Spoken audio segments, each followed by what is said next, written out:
Olá pessoal, no Integrado de hoje vamos saber um pouco mais sobre advocacia criminalista, também sobre as leis anticrime e antidrogas e também sobre garantismo penal. O que é isso?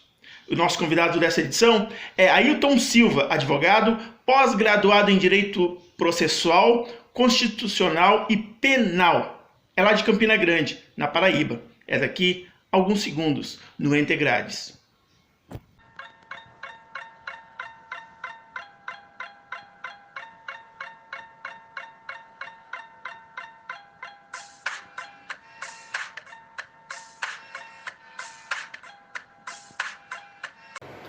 Boa parte da população brasileira não tem conhecimento pleno a respeito da advocacia criminal como um todo. Boa parte das informações que chegam até a população brasileira, que chegam até a sociedade brasileira, vem por meio da imprensa. A imprensa tem passado constantemente informações completamente distorcidas a respeito da advocacia criminal. Tem passado informações completamente fora da realidade, que não condiz com o exercício da advocacia criminal. A população brasileira tem em si conhecimento errôneo de que a advocacia criminal sempre está trabalhando em defesa do crime, sempre está trabalhando em defesa do homicídio, do latrocínio, em defesa do furtador, em defesa do furto, melhor dizendo, em defesa do estupro. Na verdade, isso não é a realidade do exercício da advocacia criminal. A advocacia criminal, ela busca sempre a garantia dos direitos constitucionais do indivíduo. A advocacia criminal, ela busca a defesa do direito e não a defesa do crime. Então, um dos grandes desafios da advocacia criminal hoje no Brasil é exatamente a sua imagem perante a sociedade, que está arranhada, está desgastada por informações completamente distorcidas. Então, a advocacia criminal, ela não defende crime, ela nunca defendeu o crime. A advocacia criminal, ela defende o direito. Um outro grande desafio que a advocacia criminal tem enfrentado é exatamente a questão do abuso de autoridade, o autoritarismo, principalmente policial, né? Ao qual a gente tem visto aí, aqui mesmo no estado da Paraíba, esses dias houve uma grande confusão, onde advogados foram presos no exercício da sua profissão, no exercício da sua função. E a gente vê constantemente a advocacia tendo seus direitos violados, né? As prerrogativas da advocacia estão constantemente sendo violadas, seja pelas polícias civis ou militares. De todas as formas, há violação, há autoritarismo, e a advocacia criminal tem esse grande desafio pela frente, que é enfrentar exatamente o abuso de autoridade, né? Apesar de ter uma lei aí recente que veio exatamente para nos ajudar a combater esse autoritarismo, o abuso de autoridade e as violações das prerrogativas da advocacia criminal.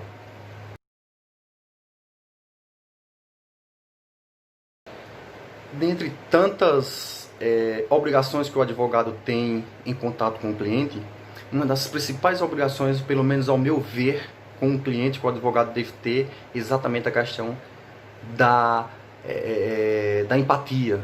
O advogado, ele tem que ter empatia com o seu cliente. Isso é fundamental. Isso é fundamental. A grande diferença entre a empatia e a simpatia, por exemplo, é que na simpatia você é simpático. Na simpatia você cumprimenta, você agradece, você reconhece, mas esse reconhecimento, esse agradecimento pode ser falso, não verdadeiro. Mas a empatia, ela é verdadeira. Na empatia, o advogado, ele se põe no lugar do cliente. Ele sente o que o cliente está sentindo. Ele tem que saber se pôr no lugar do outro. Então a empatia, ela é verdadeira, ela é sincera, ela traz o sentimento do outro.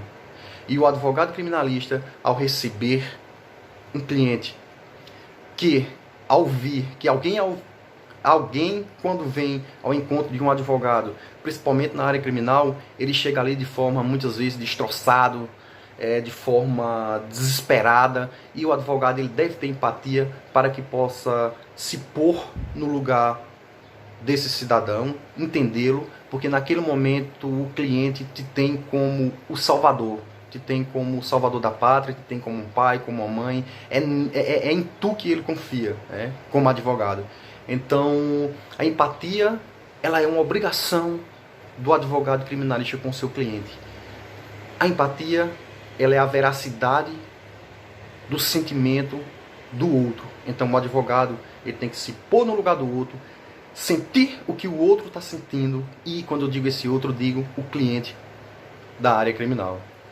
Pois é necessário, é um dever da advocacia criminal, é um dever do advogado criminal dar toda assistência, dar confiança, dar tranquilidade na medida do possível para o seu cliente. E a empatia é o ponto-chave para isso.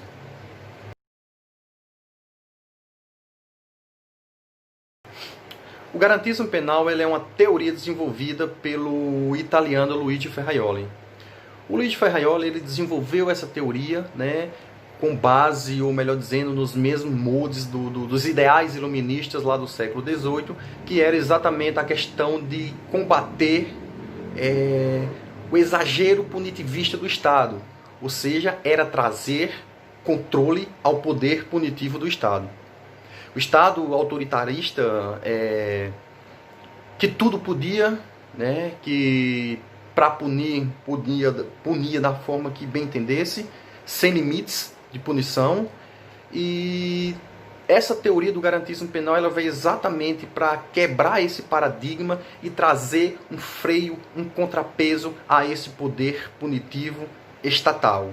Então o garantismo penal nada mais é do que um meio pelo qual controla o Estado, um meio pelo qual traz um limite de poder punitivo para o Estado. E esses limites de poder punitivo pelo Estado, ele está previsto, por exemplo, aqui no Brasil, na nossa Constituição. São os famosos princípios, o princípio da ampla defesa do contraditório, o princípio do devido processo legal, o princípio do juiz natural, o princípio da paridade entre a defesa e a acusação, o tão famoso princípio da presunção de inocência, tão discutido tão recentemente em decorrência da questão da possibilidade da prisão em segunda instância. Então, todos esses são princípios utilizados, desenvolvidos pela teoria do garantismo penal de Luigi Ferraioli, como forma de prevenir, como forma de frear o Estado no seu poder punitivo. Então, a teoria do garantismo penal, ela permite sim que o Estado puna e use o seu poder de punir, contanto que este poder de punir seja limitado a esses princípios, aqui no Brasil, constitucionais.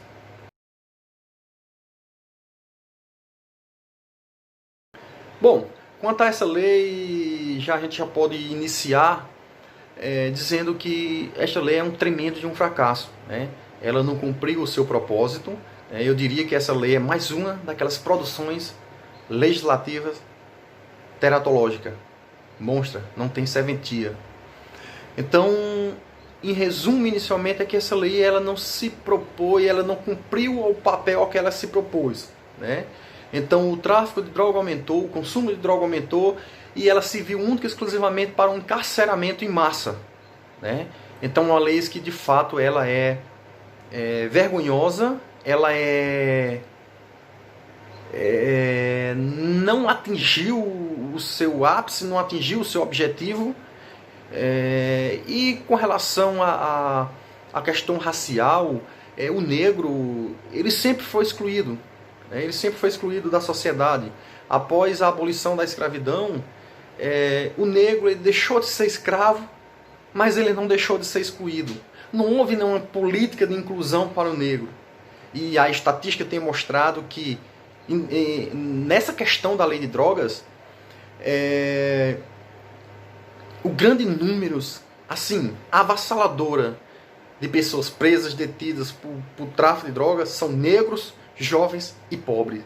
Então, apesar do negro ter sido liberado da escravidão, ele não foi liberado da exclusão. Não há políticas de reintegração e a maioria dos negros, jovens e pobres vão parar atrás das grades nos moldes da lei antidrogas. Então é lamentável. Essa lei, como eu já disse, é um tremendo fracasso. O negro continua sendo excluído. Não há política de inclusão. E o sistema prisional está aí superlotado. E quando se trata de crime de drogas, o negro está lá ocupando as primeiras posições em números de prisões e cumprimentos de pena.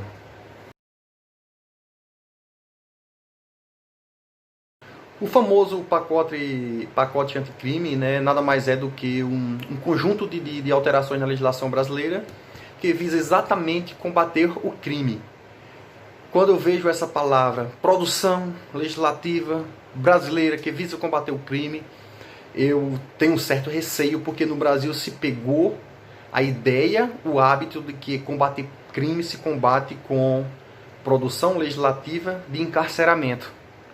Você encarcera, você criminaliza condutas e isso vai fazer com que o crime no Brasil deixe de existir.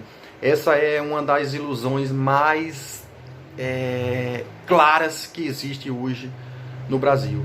Quanto mais se criminaliza, quanto mais se endurece, quanto mais se pede prisão, mais crime e mais pessoas dentro do sistema penitenciário já precário vai ter, né?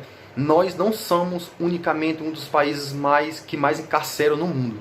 Nós somos um dos países que mais cresce o número de encarceramento. Isso significa dizer que o primeiro país que mais encarcera, nós podemos ultrapassá-lo, já que nós temos um crescimento de encarceramento de pessoas constantemente. E com produções legislativas que têm aumentado o número de pena, dificultado o regime de progressão, o regime de progressão, né? Então tudo isso, se você diminui, se você aumenta os anos de determinada pena, se você diminui, aumenta os requisitos para a progressão de regime, você automaticamente vai estar deixando mais pessoas por mais tempo dentro de um sistema e trazendo outras novas para ingressar naquele sistema que já é precário.